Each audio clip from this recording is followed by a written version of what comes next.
Buenos días, hermanos y hermanas. Una alegría estar con ustedes esta mañana. No había tenido la oportunidad de visitar este lugar y ver a todos los hermanos reunidos juntos. Así que es un privilegio también ver lo que el Señor está haciendo en medio de ustedes. Muy bien, vamos a ir a la Escritura. Invito a abrir sus Biblias conmigo en el libro de los Hechos, capítulo 2. Vamos a leer algunos versículos del capítulo 2.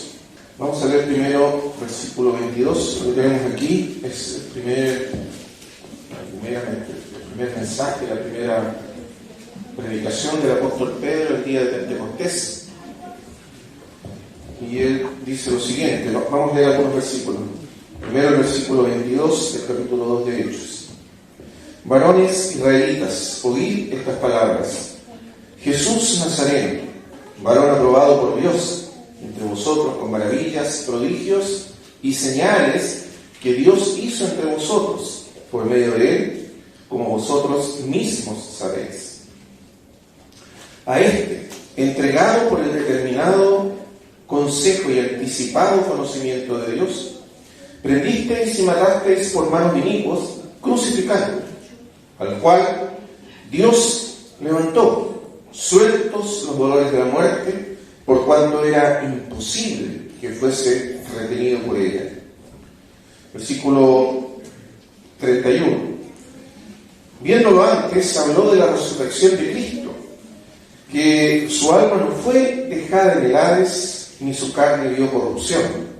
A este Jesús resucitó Dios, exaltado, resucitó Dios, de lo cual todos nosotros somos testigos.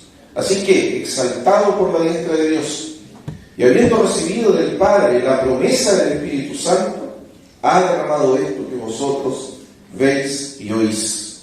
Versículo 36. Sepa pues, ciertísimamente, toda la casa de Israel, que a este Jesús, a quien vosotros crucificasteis, Dios le ha hecho Señor y Cristo. Versículo 41. El resultado de la predicación dice: así que los que recibieron su palabra fueron bautizados, y se añadieron aquel día como 3,000 personas, y perseveraban en la doctrina de los apóstoles, en la comunión unos con otros, en el partimiento del pan y en las oraciones. Y sobrevino temor a toda persona, y muchas maravillas y señales eran hechas por los apóstoles. Todos los que habían creído estaban juntos y tenían en común todas las cosas, y vendían sus propiedades y sus bienes y los repartían a todos según la necesidad de cada uno, y perseverando unánimes cada día en el templo, y partiendo el pan en las casas, comían juntos con alegría y sencillez de corazón, alabando a Dios y teniendo favor con todo el pueblo, y el Señor añadía cada día a la iglesia los que había de ser salvos. Como decíamos, aquí tenemos el primer mensaje de Pedro luego de el día de Pentecostés, o en el día de Pentecostés, el día en que el Espíritu Santo fue derramado desde el cielo, tal como el Señor había dicho, había mandado a los apóstoles quedados aquí en Jerusalén hasta que seáis investidos de poder de lo alto. Y durante los próximos días, 40 días, después de la ascensión, ellos estuvieron orando, y hasta que en realidad fueron 10 días después de la ascensión, hasta que el Espíritu Santo fue derramado ese día en Jerusalén, en el aposento alto donde 120 hermanos perseveraban en oración.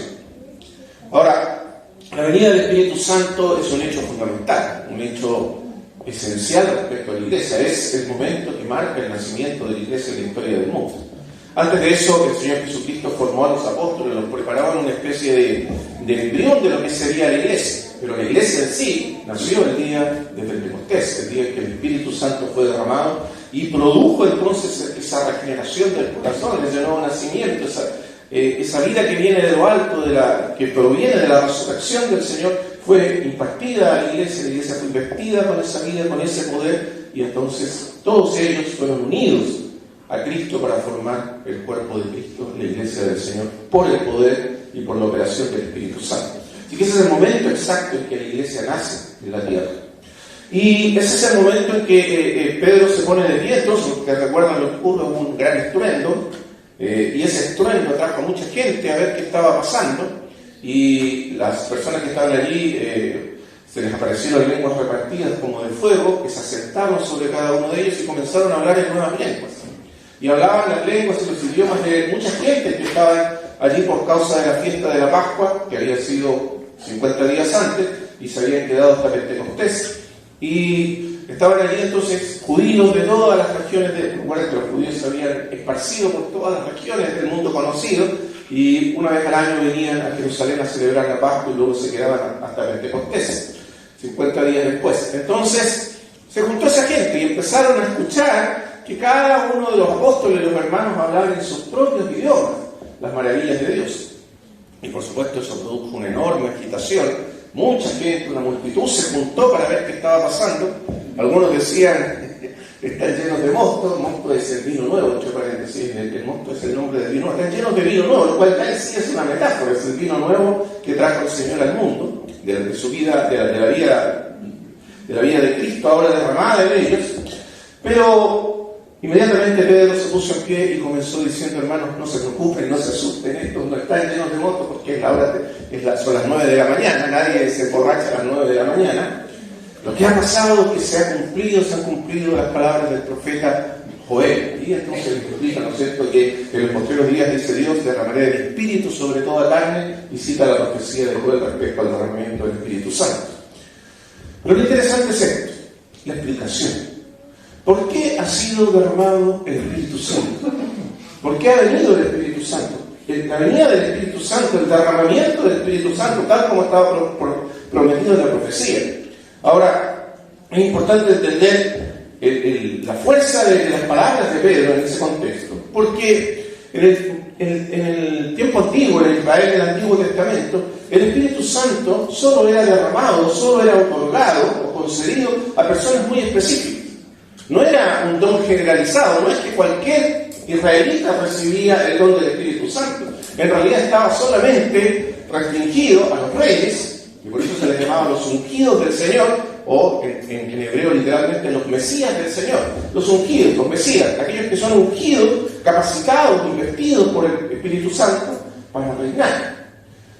O los profetas, también recibían, ¿no es cierto?, la llenura del Espíritu Santo y profetizaban. Pero nadie más. Entonces era extremadamente restrictiva el derramamiento del Espíritu. Pero el profeta Joel anunció un tiempo mesiánico, los tiempos del Mesías, cuando el Espíritu de Dios sería derramado sobre todo hombre, mujeres, niños, ancianos, jóvenes, todos recibirían el don del Espíritu Santo. Esa era la era, lo que los judíos llamaban la era mesiánica, los tiempos del Mesías. Y ahora Pedro está diciendo: esos días han llegado. Han llegado los días en que el Espíritu Santo está siendo derramado sobre todo hombre, sobre toda mujer, sobre todos los seres humanos. Ese es el tiempo al que hemos venido. El tiempo de la restauración también de todas las cosas. El tiempo de la venida del reino de Dios. ¿Y cuál es la explicación de eso? Entonces, observa lo que dice el apóstol. Y comienza así: varones hermanos, les dice. Comienza a hablarles y les explica. Les dice: Jesús Nazareno, se trata de esto. Versículo 22. Varón aprobado por Dios entre vosotros, con las maravillas, prodigios, señales que Dios hizo entre vosotros por medio de él, como vosotros mismos sabéis. Estas son cosas que no habían ocurrido hace poco tiempo. Cuando nosotros hablamos de Jesús de Nazaret, hoy día hablamos de cosas que ocurrieron hace 2000 años. Muchísimo tiempo atrás, en términos humanos, en términos de tiempo cronológico. Pero aquí estas cosas habían ocurrido 50 días atrás, o sea, un poquito más de un mes. Y piense la proximidad de los eventos que Pedro está relatando. Ustedes saben muy bien de lo que estamos hablando. Ustedes saben quién era Jesús de Nazaret, varón aprobado por Dios. ¿Quién de ellos no sabía quién era Jesús de Nazaret? Todo lo que había ocurrido, los hechos fundamentales de su vida, los milagros que Jesús hizo, las cosas que Jesús hizo. Como el mismo Señor dice en el Evangelio del Juan: si yo no hubiese hecho entre vosotros obras que ningún otro hombre ha hecho, milagros, señales, no tendría excusa para la red, pero ahora ya no tienen excusa. Y aún así, a pesar de todo, no quisieron creer en él. Al contrario, Cuando el Sanedrín, que era el órgano religioso supremo de los judíos, percibió que ya era imposible detener los milagros y las señales de Jesús. Y cuando vieron el último milagro, cuando resucitó a Lázaro de entre los muertos, entonces el último milagro, ese milagro, en lugar de convencerlos definitivamente de la identidad divina, de que Jesús era el Cristo, el Hijo de Dios, terminó por convencerlos de que era necesario deshacerse de él y matar. Porque si Jesús seguía haciendo esa clase de milagros, todos iban a creer en él, y entonces ellos iban a perder su lugar de influencia y de privilegio sobre la nación. Esa es la razón por la cual mataron a Jesús. Entonces, Pedro les está, es casi como que les está restregando en la cara lo que acaban de hacer hace 50 días atrás. Ustedes saben muy bien esto, les dice. Pero ustedes, en lugar de reconocerlo como quien era a partir de sus milagros y señales, a este dice, entregado por el determinado consejo y anticipado conocimiento de Dios, prendisteis y matasteis, ustedes mismos, por manos inicuas, crucificados. Ustedes, en lugar de creer en él, de recibirlo, de reconocer quién era él, a partir de los hechos y de las palabras que hizo y que dijo, que ningún otro hombre ha dicho o ha hecho, lo crucificaron. Pero esto no fue por casualidades, ni tampoco fue porque ustedes tenían la iniciativa o el poder para crucificarlo. ¿Recuerdan lo que Jesús dijo en el Evangelio de Juan varias veces? Nadie toma mi vida contra mi voluntad. Nadie quita mi vida me quita la vida contra mi voluntad. Yo de mí mismo la pongo. Nadie podía poner las manos en Jesús o echar mano a Jesús sin que el Señor de sí mismo quisiese entregarse. Por lo tanto, esto no fue por la iniciativa humana o simplemente porque los hombres se apoderaron de él contra su voluntad y lo mataron. Esto fue por el anticipado consejo de Dios, porque estaba así determinado en el consejo eterno de Dios, que él tenía que entregar su vida a la muerte y la muerte de cruz. Porque era necesario que él muriera. Era necesario, como lo hemos recordado hoy día, que él muriera en una cruz. Y muriera por manos de inicuos. Inicuos porque quienes mataron a Jesús fueron los romanos, impíos, personas sin fe, sin conocimiento de Dios. Fue entregado al poder de Roma, porque obviamente solo Roma podía ejercer la pena de muerte. Y entonces Roma y los romanos lo clavaron en la cruz romana. Todo eso había ocurrido hace poco. Pero la historia no terminó ahí. Y esto es lo bendito. Esta es la gloria de lo que está diciendo el apóstol. La historia no terminó ahí. Ustedes lo crucificaron, pero no lo hicieron. Pero lo hicieron porque Dios había así determinado desde la eternidad que eso debía ocurrir. ¿Recuerdan lo que cantamos? El Cordero, una hermana recordaba, el Cordero que había sido preparado, destinado desde antes de la fundación del mundo para nuestra redención. Y entonces continúa. Pero el al cual Dios levantó, sueltos los dolores de la muerte, por cuanto era imposible. ¿Qué palabra maravillosa? Era imposible que fuese retenido por ella. La muerte no tenía poder sobre él. La muerte no tenía ningún poder sobre él. Porque él era santo, sin mancha, y la muerte es la paga del pecado.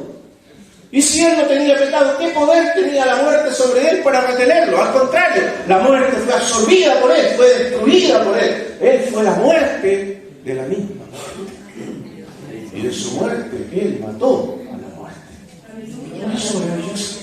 Era imposible, la muerte no tenía poder. Por eso cuando el Señor aparece resucitado y glorioso a Juan en la isla de Patmos, le dice: yo soy el que tiene las llaves de la muerte. Yo soy el que abro la puerta de la muerte y nadie la cierra. Y él abrió esa puerta con su resurrección. Y rompió las cadenas de la muerte. Y rompió las puertas de la muerte que tenían a todo el género humano encerrado, sometido desde el principio de la historia del mundo. Desde que Adán cayó en el huerto, todos los seres humanos estaban bajo el poder de la muerte. Pero él destruyó el poder de la muerte. Porque era imposible que fuese retenido por ella. Porque la muerte en su expresión final es separación de Dios, es alienación de Dios. La muerte nos separa de Dios en primer lugar, después nos separa de nosotros mismos, nos separa del mundo, nos separa de la existencia. La muerte es separación, pero al destruir el pecado en la cruz, al quitar el pecado en la cruz, al hacer expiación por el pecado, destruyó el poder de la muerte. Porque el poder de la muerte es el pecado.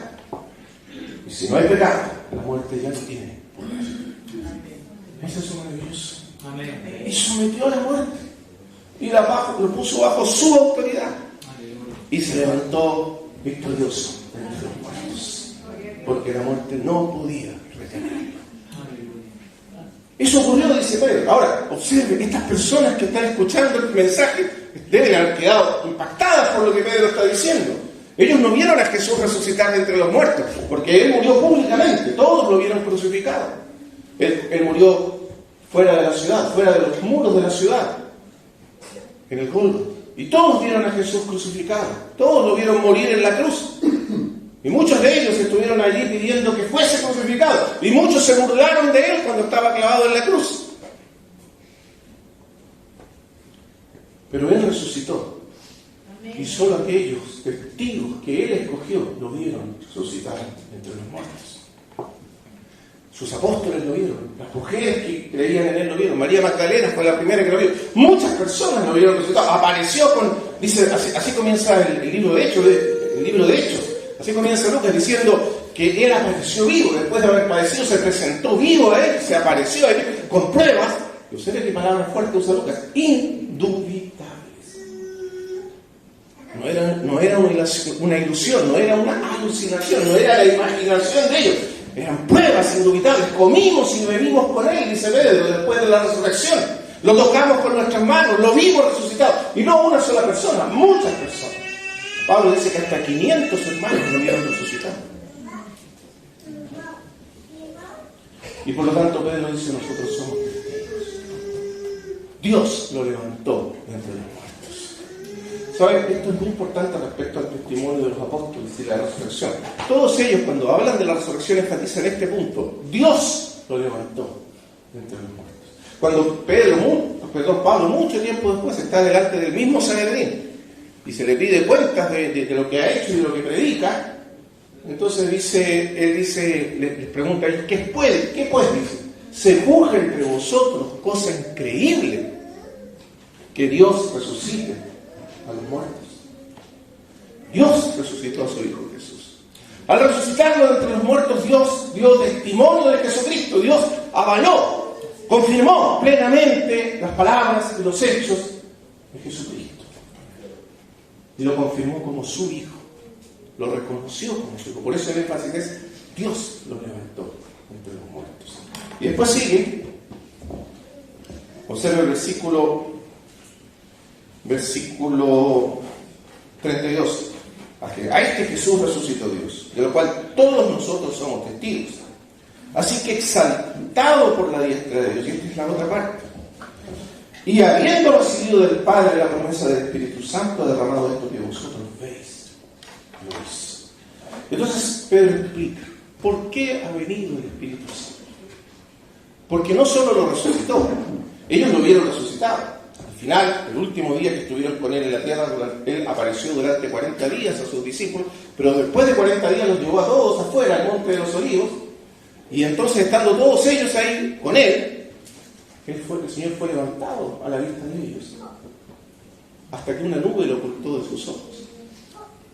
Ahora, no es que el Señor se fue detrás de las nubes físicas de este mundo. Ahí la idea es que esa es la nube de la gloria, la misma nube en la cual Él vendrá cuando retorne. Es la gloria del Padre, Él fue recibido en la gloria. La misma nube que estuvo sobre Él en el monte de la transfiguración. Por lo tanto, el Señor fue llevado al cielo. Y entonces no lo vieron más, dice la Escritura. No supieron más de Él. ¿Qué pasó con el Señor después de eso? Seguramente estaban pensando, conjeturando, ¿no es cierto?, el Señor fue al cielo. Pero ¿qué había ocurrido con Jesucristo? No lo sabían. ¿Hasta cuándo? Hasta ese día en que el Espíritu Santo fue derramado sobre él. Entonces el Espíritu Santo abrió los ojos de todos ellos y vieron lo que había ocurrido. Lo que está diciendo Pedro ahora es lo que acaba de ocurrir. Una vez que el Señor fue llevado al cielo, ¿qué ocurrió con Él? Entonces dice la Escritura, fue exaltado por la diestra de Dios. Y el Padre le dio un nombre, que es sobre todo nombre. Eso es lo que ocurrió. Nosotros no lo vimos más, pero ahora el Espíritu Santo ha traído la revelación de lo que ocurrió realmente con Jesucristo. Ese hombre, Jesús de Nazaret, al que ustedes crucificaron, al que Dios levantó de entre los muertos, a ese hombre Dios lo exaltó sobre todas las cosas y le dio un nombre que es sobre todo nombre. Le dio un nombre que es por encima de todo nombre. Dios lo hizo Señor y Cristo. Y le dio autoridad sobre todas las cosas. Y sometió bajo sus pies todas las cosas. Lo exaltó, lo entronizó hasta lo sumo. Qué maravilloso, hermanos. Jesús de Nazaret ha sido exaltado hasta lo sumo. Y Dios le ha dado un nombre que es sobre todo nombre. Y por esa razón, porque Él ha recibido del Padre toda autoridad, suprema autoridad, se ha sentado a la diestra de la majestad de los cielos, se ha sentado en el trono del universo sobre todas las cosas, es que Él entonces ha derramado el Espíritu Santo. Y el Espíritu Santo ha venido como evidencia, como confirmación, como prueba definitiva de su exaltación. Entonces observen con atención, el derramamiento del Espíritu Santo es la evidencia, es la prueba, es la confirmación de que Jesucristo está exaltado y entronizado como Señor de señores, como Rey de reyes, sobre todas las cosas. Y el Espíritu Santo ha venido entonces para traer la realidad, por decir así, de Cristo entronizado, de Cristo exaltado, Cristo resucitado, Cristo exaltado, Cristo entronizado, traer esa realidad a la tierra. Obsérvenlo como sigue. Obviamente Él continúa hablando, la gente se compunge de corazón, porque evidentemente el Espíritu Santo está operando ahora. Y cuando el Espíritu Santo opera, cuando opera a través de la palabra, cuando opera a través de la predicación, Pedro está predicando el Evangelio, está dando testimonio de Jesucristo. Es el Espíritu quien opera a través de la palabra. Y la operación poderosa del Espíritu hace que las mismas personas que 50 días atrás pidieron que Jesús fuera crucificado, ahora se compunjan de corazón. Ahora el Espíritu Santo toca sus corazones y produce arrepentimiento y convicción. ¿No es eso lo que dijo el Señor? Cuando Él venga, ¿qué hará? Convencerá al mundo de pecado, de justicia y de juicio. Y eso está haciendo el Espíritu Santo. Es el Espíritu el que convence el corazón de los incrédulos. Es el Espíritu Santo el que convierte los corazones y los vuelve a Jesucristo. Tan poderosa es la acción del Espíritu Santo. Y eso está ocurriendo en ese preciso instante. Por lo tanto, ellos se compungen de corazón. Está operando el Espíritu Santo. Está trayendo el testimonio de Jesucristo. Ellos son testigos, pero el testigo principal de Jesucristo es el Espíritu Santo. Y ese testimonio del Espíritu Santo impacta sus corazones. Y finalmente se pregunta, ¿qué haremos entonces? Arrepiéntase y bautícese cada uno en el nombre de Jesucristo. Y esas personas creyeron, se bautizaron, y 3.000 personas se agregaron aquel día a la iglesia, a los 120 que ya estaban allí reunidos. Y observe cómo continúa, versículo 42. Y perseveraban en la doctrina de los apóstoles, en la comunión unos con otros, en el partimiento del pan y en la oración. Y así esta iglesia naciente, incipiente, que acaba de nacer por obra del Espíritu Santo, que ha traído el testimonio de Jesús al corazón de ellos, que ha traído la revelación de Jesucristo al corazón de ellos, y ha producido que crean en Jesucristo y sean regenerados y nazcan de nuevo, y entonces a través del Espíritu Santo se han unido a Cristo. Y eso es la iglesia de Jesucristo. Cristo entronizado, la cabeza está en los cielos, pero aquellos que están en la tierra están unidos a Él por el Espíritu Santo. Quizás podamos ayudarnos con una figura del Apocalipsis, el capítulo 1 del Apocalipsis. Capítulo 1, versículo 4, en la salutación de Juan. Dice Juan a las 7 iglesias, las iglesias de Asia, que son las que reciben el libro de Apocalipsis: gracia y paz a vosotros, del que es y que era y que ha de venir, y de los 7 espíritus que están delante de su trono, y de Jesucristo, el testigo fiel, el primogénito de los muertos y el soberano de los reyes de la tierra. Observe que la salutación es trinitaria, es decir, hace referencia a las 3 personas de la Trinidad, el que es, el que ha de venir, Dios el Padre, Los 7 espíritus que están delante de su trono son el Espíritu Santo, en esta figura de la plenitud del Espíritu, por esos 7 espíritus. Vamos a ver por qué son 7. Y luego, Jesucristo, el testigo fiel, el soberano de los reyes de la tierra, etc. Por supuesto, el Señor Jesucristo. Las 3 personas divinas están allí nombradas. Pero vamos a fijarnos en la mención del Espíritu. Se le llama los 7 espíritus que están delante de su trono. Ahora, es una expresión enigmática. ¿Por qué Juan lo llama el Espíritu Santo los 7 espíritus que están delante de su trono? Ustedes lo recordarán que inmediatamente después de eso está la visión de Cristo. Jesús aparece gloriosamente a Juan en la visión de Cristo, glorioso a Juan en la isla de Patmos, y le da a Juan los mensajes para las 7 iglesias. Y cada una de las iglesias está representada por un candelero o una lámpara. Cada una de las iglesias es una lámpara, es un candelero. Es decir, es una lámpara o candelero, significa que es un testimonio de Dios en el mundo. Una lámpara que porta la luz del testimonio de Jesucristo, que alumbra el mundo con el testimonio de Jesucristo. Esa es la función de la iglesia en el mundo. Alumbrar en medio de la oscuridad del mundo con el testimonio de Jesucristo. Cada una es una lámpara en medio del mundo, en medio de las tinieblas del mundo. Pero luego usted puede ver que a todas las iglesias, todas las cartas de la iglesia siguen una estructura similar. Y a cada una de ellas termina diciendo: el que tiene oídos, oiga lo que el Espíritu dice a las iglesias. O sea que cómo entonces el Señor dice que la conexión entre Él y las iglesias, lo que une a las iglesias con Él, es el Espíritu. Y quien trae la revelación de Jesucristo y la palabra de Jesucristo a la iglesia es el Espíritu. De hecho, es el Señor quien está hablando a la iglesia. Escribe al ángel de la iglesia de Éfeso: esto dice, y entonces el Señor le dice algo de sí mismo. Pero quien está realmente trayendo esa revelación y revelando la palabra al corazón es el Espíritu, al corazón de la iglesia. El que tiene oídos oiga lo que el Espíritu dice a las iglesias. Entonces cada iglesia, cada lámpara está unida al Espíritu. Y como son 7 iglesias que representan la totalidad de la iglesia, también son 7 espíritus, o 7 testimonios para cada una de las iglesias. Observe cómo sigue el 4, capítulo 4, versículo 5. Y del trono, ahora hay una visión del trono de Dios, del Padre. Del trono salían relámpagos y truenos y voces. Significa la actividad del trono, la revelación del trono, el gobierno y la autoridad del trono sobre el mundo. Y delante del trono habían 7 lámparas de fuego, que son los 7 espíritus de Dios. Usted puede ver aquí que el Espíritu entonces se ha representado por 7 lámparas. Así como la iglesia, las iglesias son 7 lámparas, el Espíritu Santo también son 7 lámparas. ¿Cuál es la idea? Que el Espíritu y las iglesias están unidos. Y que el testimonio de las iglesias es el testimonio del Espíritu. Y que la luz de las iglesias es la luz del Espíritu. Y que a través del Espíritu Santo las iglesias, o sea, estas lámparas de la tierra, están conectadas con el testimonio en el cielo, con el trono. Y es el Espíritu entonces el que une a las iglesias con el mismo trono de Dios. Y por eso cada una de ellas es una lámpara. Es como que cada una de ellas fuese la contraparte de ese testimonio divino y eterno que está alrededor del trono. Y finalmente, capítulo 5,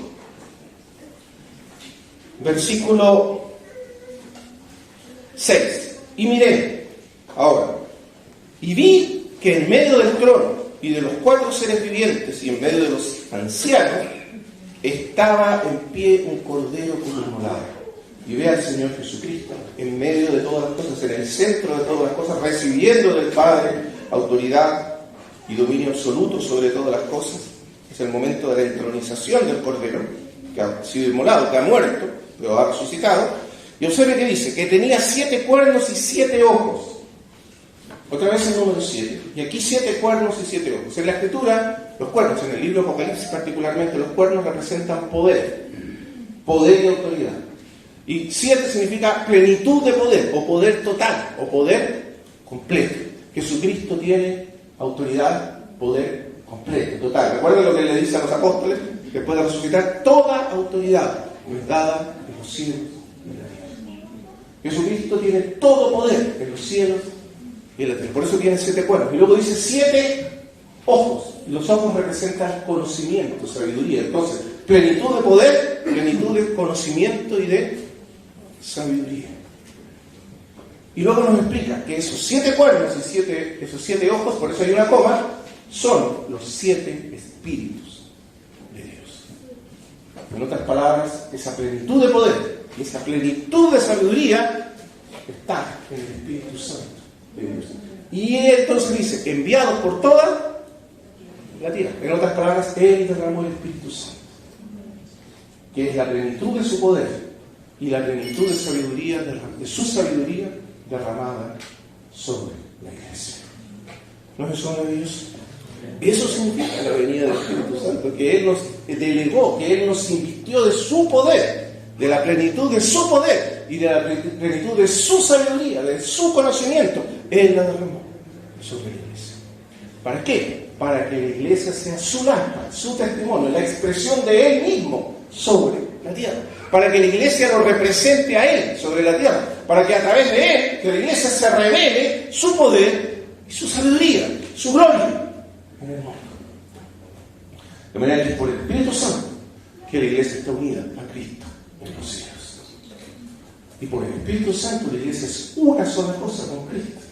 Por eso la Escritura dice que por un solo Espíritu, todos nosotros, sin excepción, fuimos bautizados en un solo y único cuerpo. El cuerpo de Cristo. ¿Cuántos cuerpos tiene el Señor Jesucristo? Tiene muchas iglesias. La iglesia en Esmirna, en Éfeso, en Tiatira, en Sardes, en Filadelfia, Pérgamo, en Laodicea. Están todas esas iglesias.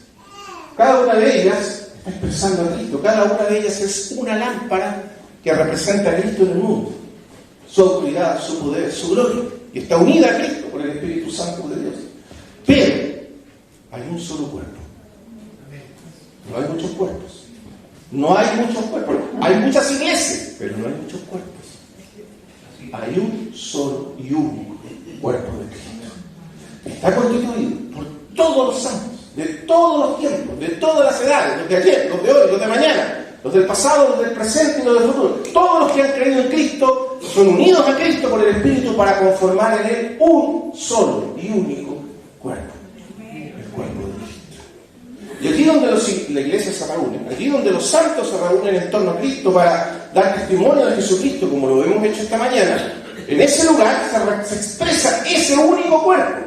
Aquí está el único cuerpo, pero también está en cualquier otro lugar donde los santos se reúnen en el nombre de Jesús. Allí también está presente el mismo y único cuerpo de Cristo. Y por eso los creyentes decimos que somos uno. No es una unidad forjada por los hombres, no es una unidad organizacional o institucional, no es una unidad que nosotros creamos, fabricamos, producimos. Es una unidad que el Espíritu Santo realiza, que el Espíritu Santo establece soberanamente y que nos hace uno a todos, con Cristo y los unos con los otros. Es la unidad del cuerpo de Cristo. Por eso cuando Pablo escribe en Efesios capítulo 4 dice solícitos en guardar. Recuerda como dice solícitos, diligentes en guardar la unidad del Espíritu en el vínculo de la paz. Él dice no que tenemos que producir o crear o fabricar la unidad del Espíritu, sino debemos guardar. Porque la unidad del Espíritu es un hecho fundamental, es un hecho esencial respecto a la iglesia.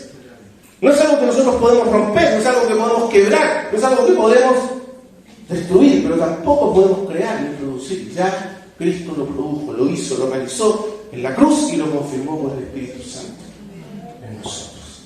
Es Cristo que nos unió a sí mismo en la cruz.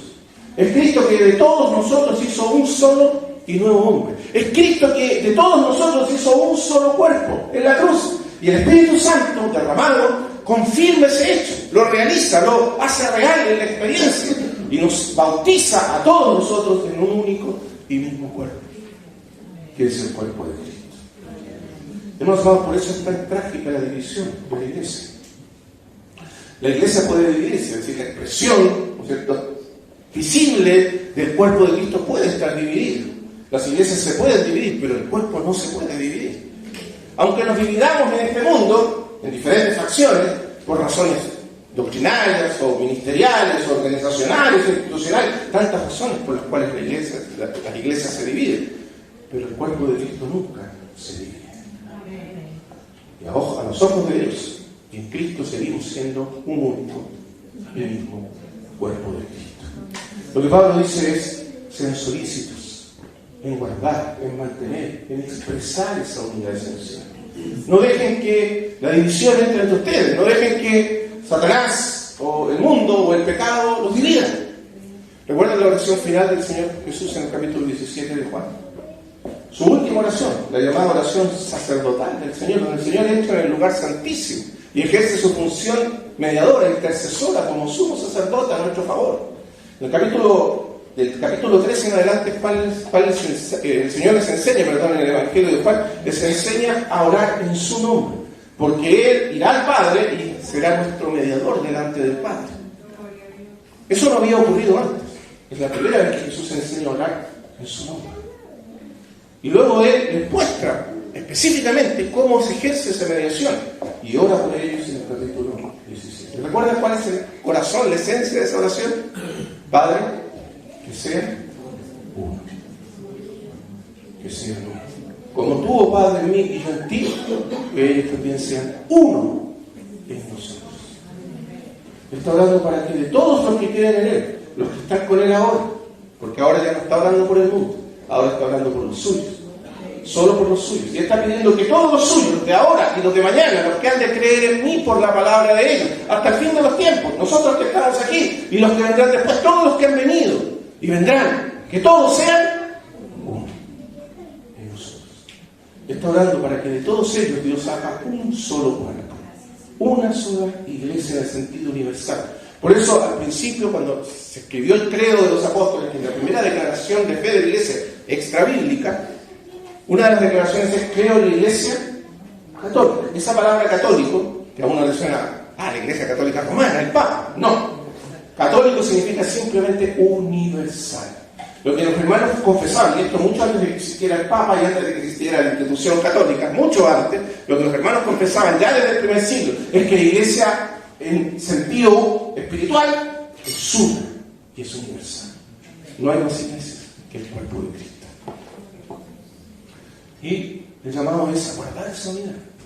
Por eso, hermanos amados, lo que está ocurriendo aquí es maravilloso. Ustedes, hermanos que vienen de diferentes historias, no necesariamente de diferentes tradiciones, yo pienso que la tradición en el sentido de la visión es prácticamente la misma, pero sí de haber estado separados por muchos años, que puedan comenzar a caminar juntos, es una confirmación del deseo del corazón de Dios, del hecho fundamental de que en Cristo somos uno solo. Amén. Y eso es maravilloso.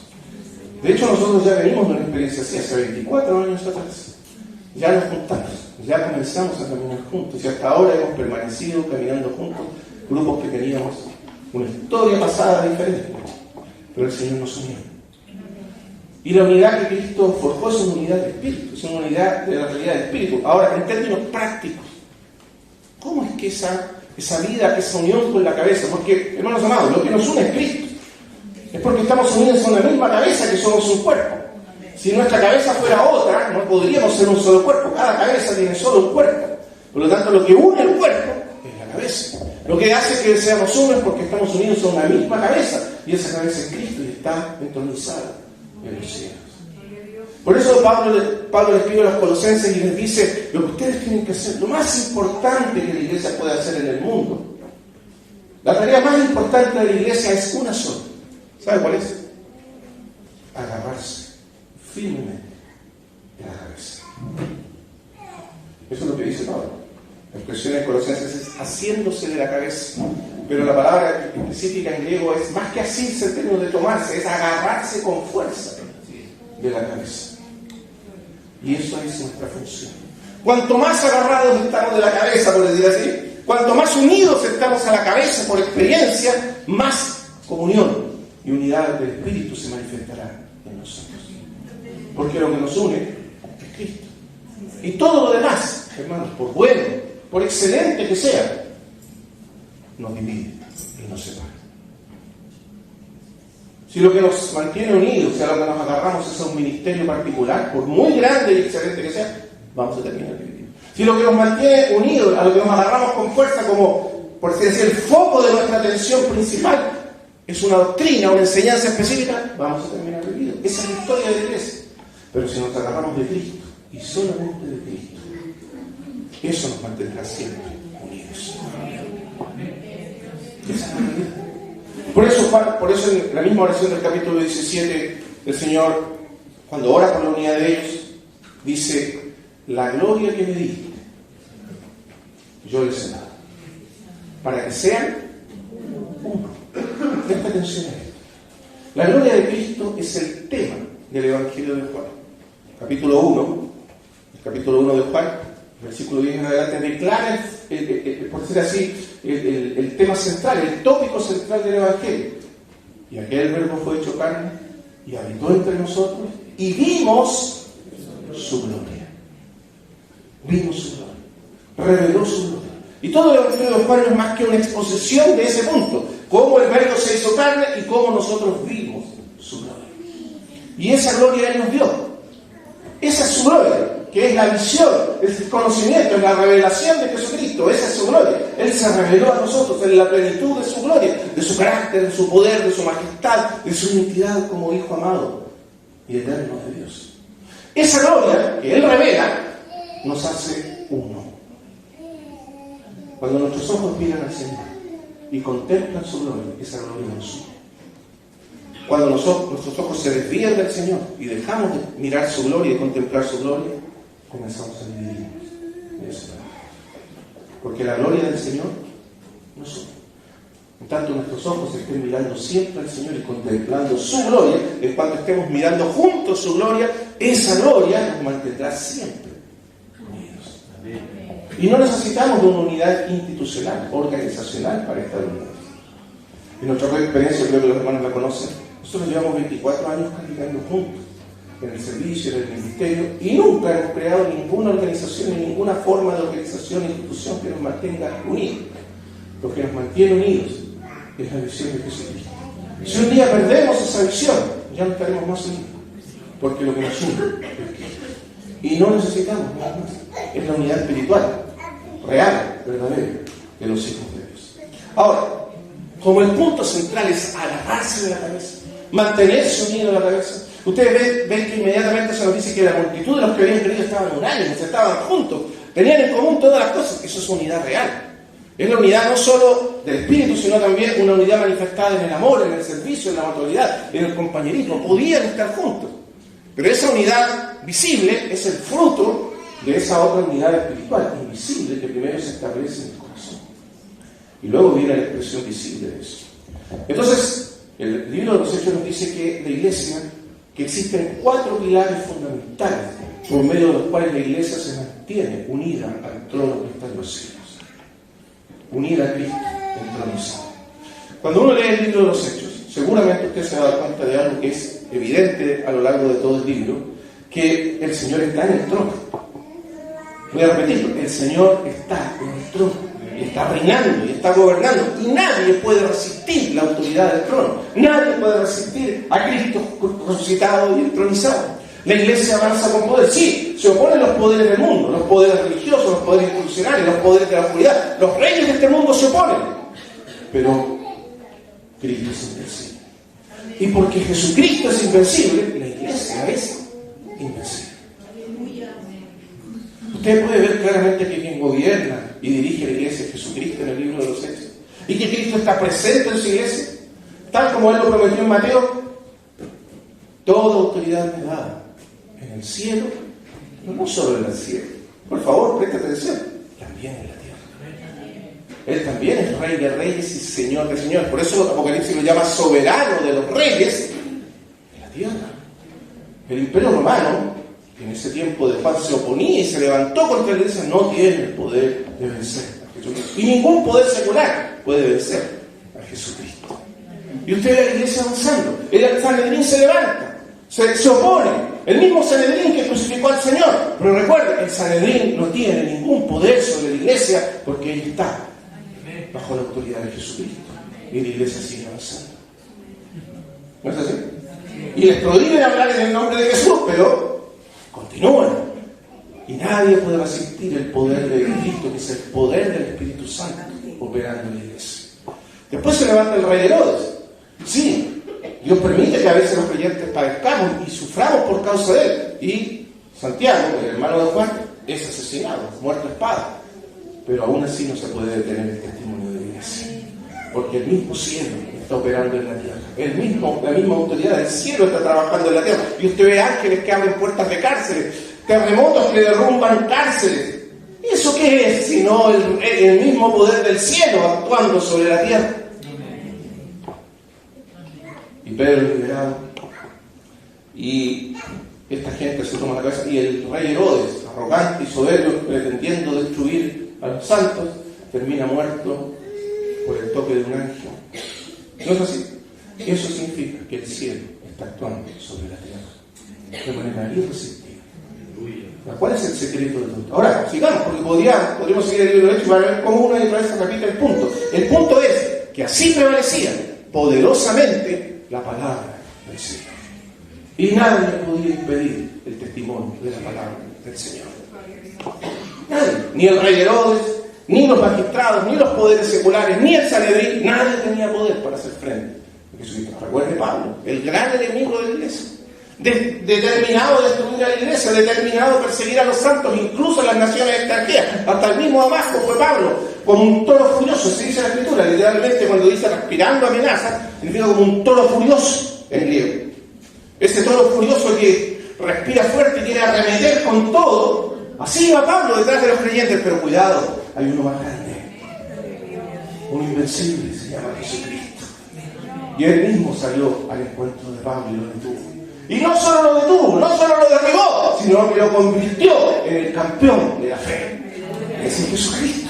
Nadie puede vencerlo. Y Él está con nosotros. Él está con nosotros, hermanos. Él está a nuestro favor. Él pelea por nosotros. Recuerda lo que dice Apocalipsis capítulo 17. Al final de la historia, 10 reyes recibirán poder. Y esos 10 reyes, que significa la totalidad del poder humano, tienen un solo propósito: darán su poder y su reino a la bestia. Pero miren cómo sí, y pelearán contra el Cordero. Sí, pero el Cordero lo vencerá. Porque no pueden vencer al Cordero. Ni todos los poderes del mundo reunidos pueden vencer a Jesucristo. Y no solo a Jesucristo no lo pueden vencer, sino que los que están con Él, que son llamados, escogidos y fieles. ¿No es eso maravilloso? Nadie puede derrotar a Jesucristo. Y porque nadie puede vencerlo a Él, nadie puede vencer a la iglesia de Jesucristo. Y ese es el libro de los Hechos. El Evangelio avanza irresistiblemente por el poder del Espíritu Santo, por el testimonio de Jesucristo. Y Jesucristo y Jesucristo mismo está presente, cuidando de la iglesia, guardando la iglesia, capacitando a la iglesia, levantando a la iglesia. Bendito sea el Señor Jesús. Ahora, ¿cuál es el secreto de eso? Capítulo 2, versículo 42. ¿Cómo la iglesia se mantiene unida a esa cabeza poderosa y victoriosa en los cielos? Entonces hay 4 pilares. 4, los vamos a mencionar rápidamente. Primero, la doctrina perseverada. Esa es la clave aquí de estos 4 pilares, es perseverar. ¿Qué es perseverar? Es persistir. Continuar, a pesar de la oposición, a pesar de las dificultades, sin desanimarse. Satanás va a tratar de que estas cosas sean erradicadas de nuestra experiencia. Va a tratar de robarnos estas cosas. Porque Él sabe que en la medida que persistimos en estos 4 pilares, Él está vencido, está derrotado y no puede hacer nada contra la iglesia. Porque estos pilares nos mantienen unidos a Cristo en el cielo. Entonces la clave es perseverar, es insistir, es aplicar. Esta es la parte que nos toca a nosotros. Esta es la respuesta de nosotros a la gracia de Dios, a la gloria de Cristo, al Espíritu Santo derramado. ¿Cómo podemos vivir vidas llenas del Espíritu? Hermanos, una vida llena del Espíritu no es simplemente una vida de personas que, como entienden los hermanos pentecostales, que hablan en lenguas, que, en fin, ese tipo de cosas. Puede ser, pero no. Una vida llena del Espíritu es una vida unida al trono de Cristo en los cielos. Eso significa ser lleno del Espíritu. Y entonces, ¿cómo se vive esa vida? 4 cosas. La primera, perseverar en la doctrina de los apóstoles. ¿Qué significa esa expresión, la doctrina? Lamentablemente, a lo largo de los siglos, la palabra doctrina ha ido sufriendo una especie de mutación en su significado. Y en la actualidad, cuando uno escucha doctrina, entiende más bien una especie de conjuntos de enseñanzas sistemáticas, ¿no es cierto?, ordenadas, sistemáticas, que exponen las verdades fundamentales de la fe cristiana, las doctrinas. Bueno, está bien, porque la palabra doctrina en griego literalmente es enseñanza, o didaqué, enseñanza. Lo que los apóstoles enseñaron. Con el paso del tiempo, la iglesia primitiva y posteriormente, hubo una necesidad de ordenar la enseñanza de la iglesia, sistematizarla, definirla, acotarla, por causa de las herejías. Entre las herejías había desviaciones de la verdad, o sea, había que acotar, definir y, por decir así, explicitar bien el contenido de la fe. Y eso pasó a ser llamado la doctrina cristiana. Pero en el principio, aunque eso es importante, la doctrina definía algo más básico. La doctrina de los apóstoles no es otra cosa que lo que dice Hechos 5:42. Si usted lee Hechos 5:42, vamos a ver ahí cuál era la doctrina de los apóstoles. Y todos los días, en el templo y por las casas que hacían los apóstoles, no cesaban de enseñar y predicar a Jesucristo. De manera que la doctrina de los apóstoles, si pudiéramos definirla en una sola palabra, es Jesucristo. ¿De qué hablaban los apóstoles? Jesucristo. ¿Qué enseñaban los apóstoles? Jesucristo. ¿Qué predicaban los apóstoles? A Jesucristo. Jesús de Nazaret, varón aprobado por Dios con las señales, prodigios y milagros que vosotros mismos sabéis. A este entregado, etcétera, etcétera. Pero Dios lo resucitó entre los muertos y lo exaltó. Esa es la doctrina de los apóstoles. La palabra de fe que predicamos. Esta es la palabra de fe que predicamos. Esto es la doctrina, es Jesucristo. Esa doctrina quedó plasmada en los evangelios. Cuando se escribieron los evangelios, los evangelistas, ¿qué hicieron? Pusieron por escrito la enseñanza de los apóstoles, la predicación apostólica. Puesto que ya muchos, Lucas 1:1, han tratado de poner en orden la historia de las cosas que entre nosotros han sido ciertísimas, tal como nos las enseñaron, la doctrina. Nos las enseñaron los que desde el principio lo vieron con sus ojos y fueron ministros de la palabra. Los apóstoles. Y esa doctrina es lo que también se llamaba la palabra de Dios. Cuando uno sigue leyendo el libro de los Hechos, van a ver que Lucas usa esa expresión ahora. No habla más de la doctrina, sino de la palabra del Señor. Así prevalecía poderosamente la palabra del Señor. Así crecía y se multiplicaba la palabra del Señor. Es lo mismo.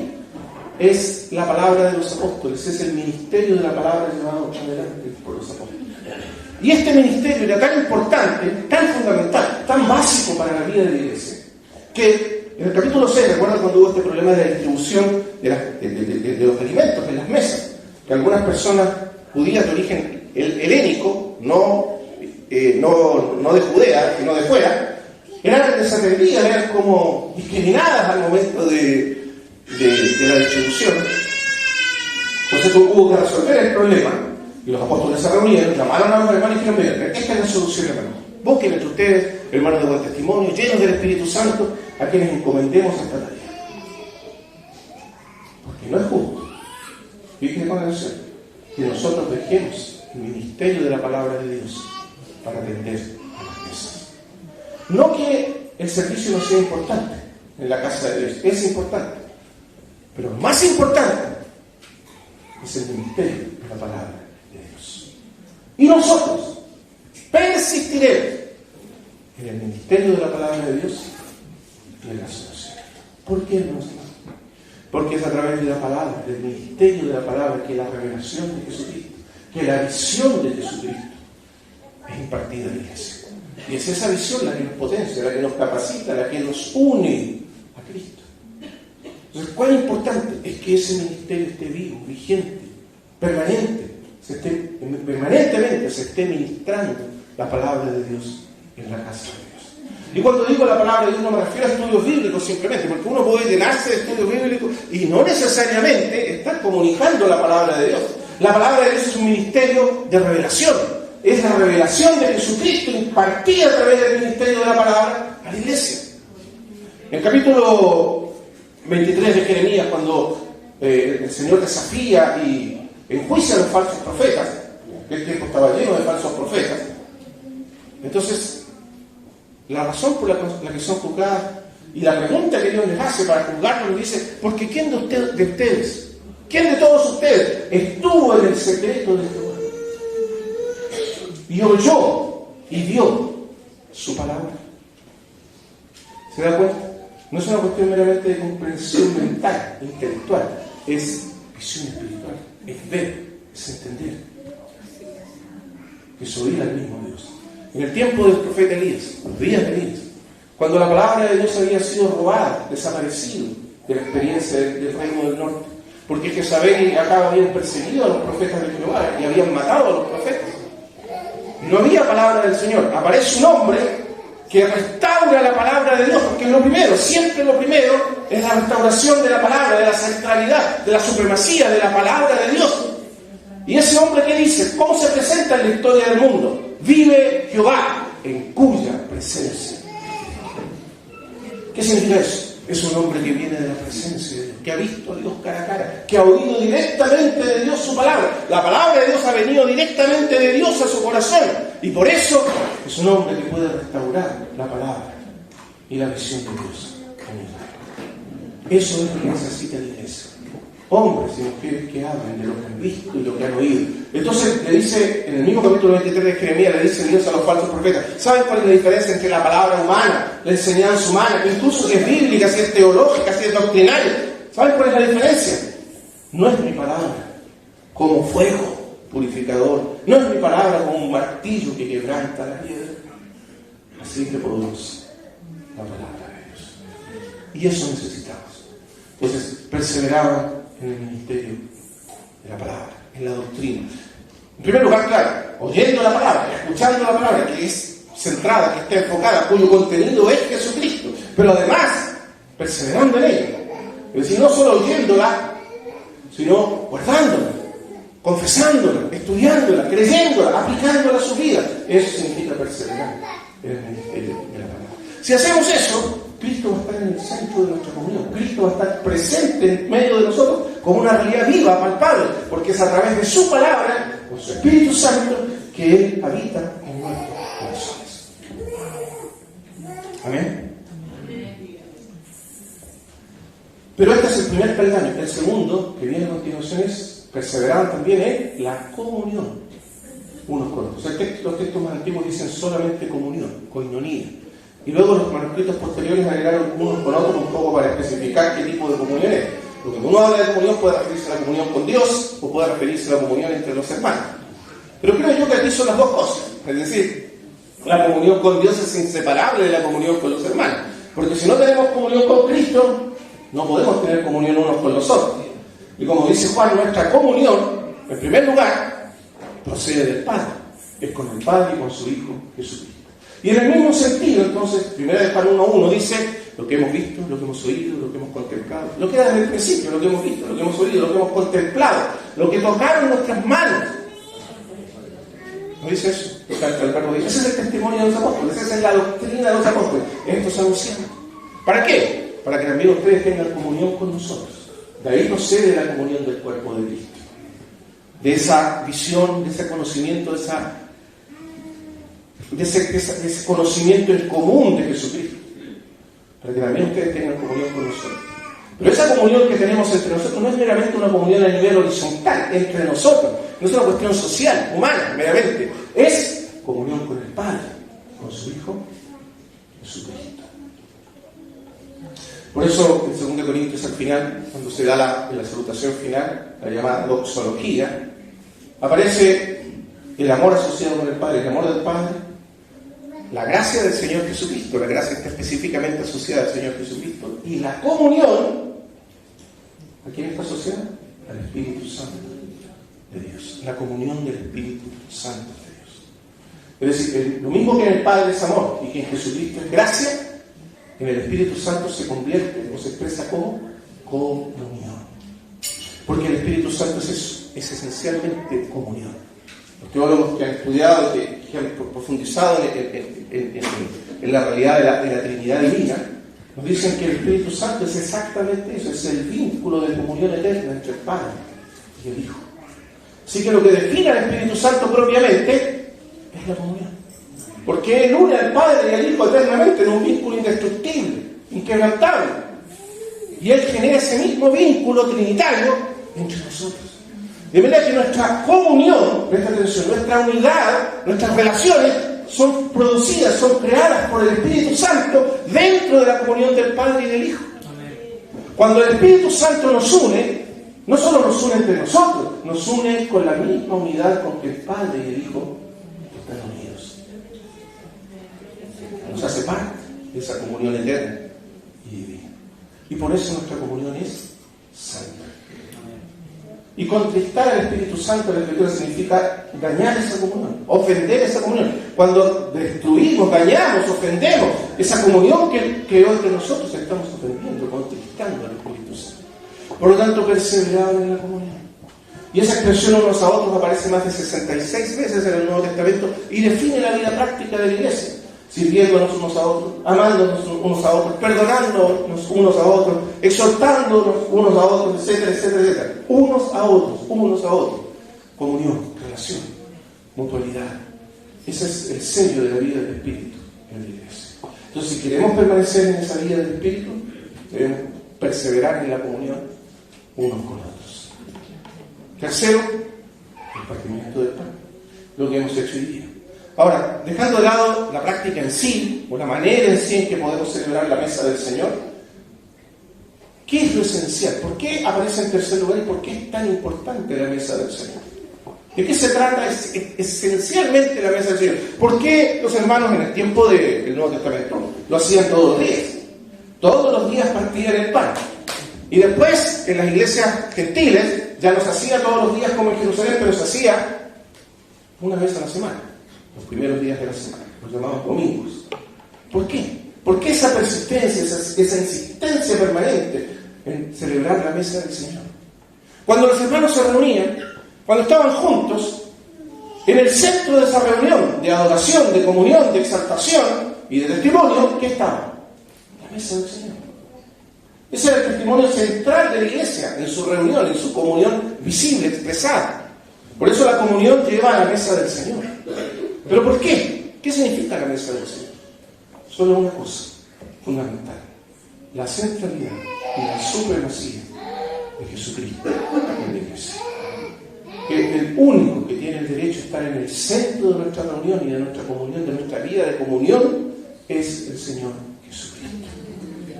No es otra cosa. Cuando venimos a la cena, no es un hombre el que nos reúne, no es un ministerio. Sí, a veces nos juntamos para escuchar la palabra de un hermano que predica, que enseña, o que nos reunimos para otras razones, pero la reunión esencial, fundamental, que, por decir, representa el testimonio principal y esencial de la iglesia, es la reunión en torno a la mesa, que es la reunión en torno a Jesucristo. A la iglesia en Éfeso se le dice: vengo contra ti, que has dejado tu primer amor. ¿Recuerdas eso? ¿Qué significa que has dejado tu primer amor?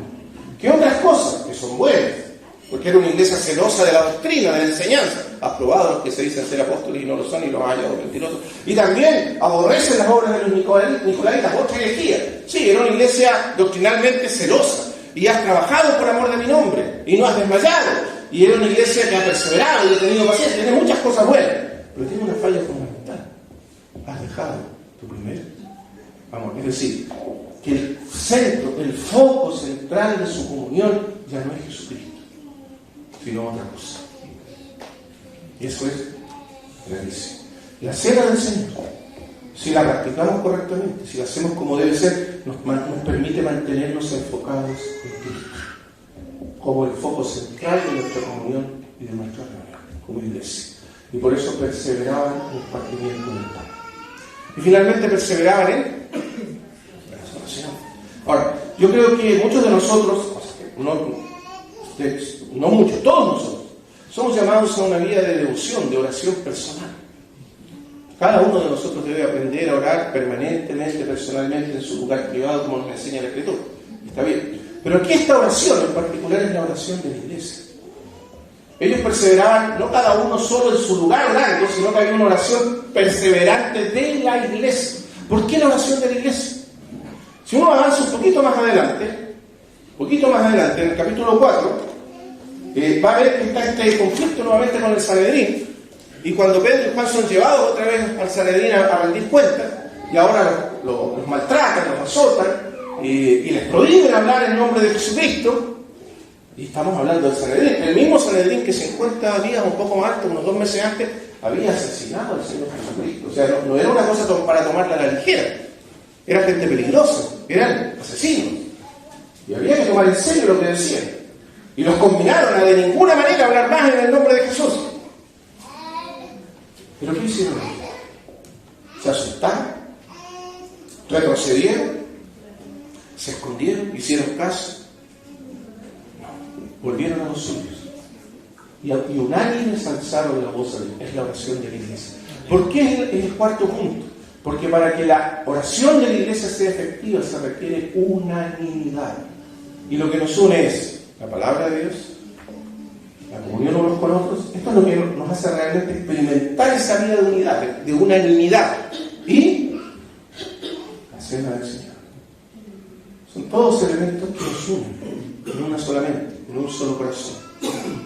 Y entonces, porque estamos unidos en una sola mente, en la mente de Cristo, porque estamos unidos a la cabeza que es Cristo, entonces la oración de la iglesia es poderosa e irresistible. El ánimo es alzar la voz a Dios y dijeron: soberano Señor, soberano Señor. Tú que por la boca ahí citan el Salmo 12, porque esa motiva a la gente si los pueblos piensan cosas vanas. Los reyes de la tierra se consultan unidos contra el Señor y contra su Cristo, diciendo: rompamos sus ligaduras, desatemos sus cuerdas. O sea, no quieren que Cristo reine, no quieren que Cristo gobierne. Eso está diciendo. El Sanedrín no quiere que Cristo reine. Los reyes de la tierra no quieren el reino de Dios y de Cristo. Pero eso no importa, porque tú has puesto tu rey en Sion. Eso dice el Salmo, tu santo monte. Bendito sea el Señor. Y su reino es eterno. Entonces oran para que esa palabra se cumpla. Y cuando oran, el Espíritu Santo otra vez se manifiesta y los llena. Y son llenos del Espíritu Santo y comienzan a hablar de nuevo, con autoridad. De nuevo significa con valentía, con osadía, sin temor, la palabra de Dios. Y no pueden ser detenidos. Es la oración de la iglesia. La oración que trae, porque esta es el privilegio y el derecho y la autoridad de la iglesia. Traer el reino de Dios a la tierra. Cuando el Señor Jesús enseñará, dijo: nosotros pues ahora es así: Padre nuestro que estás en los cielos, santificado sea tu nombre. Significa que su nombre sea reconocido, glorificado en toda su grandeza y magnitud. Eso significa santificado sea tu nombre. Que Dios sea conocido en su carácter, en su santidad, en su belleza, en su hermosura. La hermosura de la santidad es el mundo. Entonces, santificado sea tu nombre, venga tu reino y hágase tu voluntad en la tierra como en el cielo. Entonces el Señor nos está enseñando que la iglesia, la oración de la iglesia tiene la autoridad de traer el reino de Dios a la tierra y hacer que la voluntad de Dios en el cielo se realice en la tierra. ¿No es eso maravilloso? Es una oración que hace que Satanás retroceda, que después de la maldad espiritual de la maldad retrocedan en el mundo, que los poderes seculares se sometan a la autoridad de Cristo y que el reino de Dios y la voluntad de Dios avancen. En el libro de Apocalipsis, capítulo 5, volvamos al libro de Apocalipsis, cuando aparece el cántico del Cordero, el Cordero que fue inmolado, está en medio del trono, en medio de los seres vivientes, en medio de los 24 ancianos, y toma el libro de la mano del Padre, representando que Él asume toda autoridad de los cielos y de la tierra, para gobernar la historia del mundo y llevar la voluntad de Dios a su consumación. Fíjense que los 24 ancianos se postran sobre sus rostros, y todos ellos, se nos dice, tienen copas de oro, llenas de incienso, que son las oraciones de los santos. ¿Saben qué significa eso? Y dice, y cantan el cántico del Cordero que dice: digno es el Cordero de tomar el libro de su Señor, porque tú fuiste inmolado, y con tu sangre has redimido para Dios hombres de toda tribu, lengua, linaje y nación, y los has hecho para nuestro Dios, presta atención, reyes, que significa autoridad, dominio, y sacerdotes, mediadores de la voluntad de Dios en el mundo, y reinarán sobre la tierra. Esa es la autoridad que recibió la iglesia por causa de Jesucristo. Las oraciones de los santos significan que la iglesia tiene la autoridad y el derecho de ser oída en el cielo y de que sus oraciones sean respondidas sobre la tierra. Hermanos amados, qué privilegio. ¿Saben que ninguno de los poderosos de este mundo tiene acceso al trono de Dios? Ninguno tiene derecho a ser oído en el trono de Dios. Ninguno tiene derecho a que el trono responda a sus peticiones. Ninguno tiene derecho a audiencia en el trono de Dios. Nadie se puede acercar al trono de Dios. Pero la iglesia ha recibido entrada, el derecho de presentarse ante el trono y que sus oraciones y peticiones sean respondidas ante la tierra. Y eso es maravilloso. Bendito sea el Señor Jesús. Eso significa cooperar con Dios. Es un gran tema en la Escritura. Nosotros, dice Pablo, somos cooperadores, colaboradores de Dios. Cooperamos con Dios, cooperamos con Cristo, cooperamos con su voluntad, con su reino en la tierra. ¿Cómo cooperamos con Él? Cooperamos, entre otras cosas, por medio de la oración. Así que esta no es la oración personal, donde pedimos por nuestras peticiones, por nuestras necesidades. Esta es la oración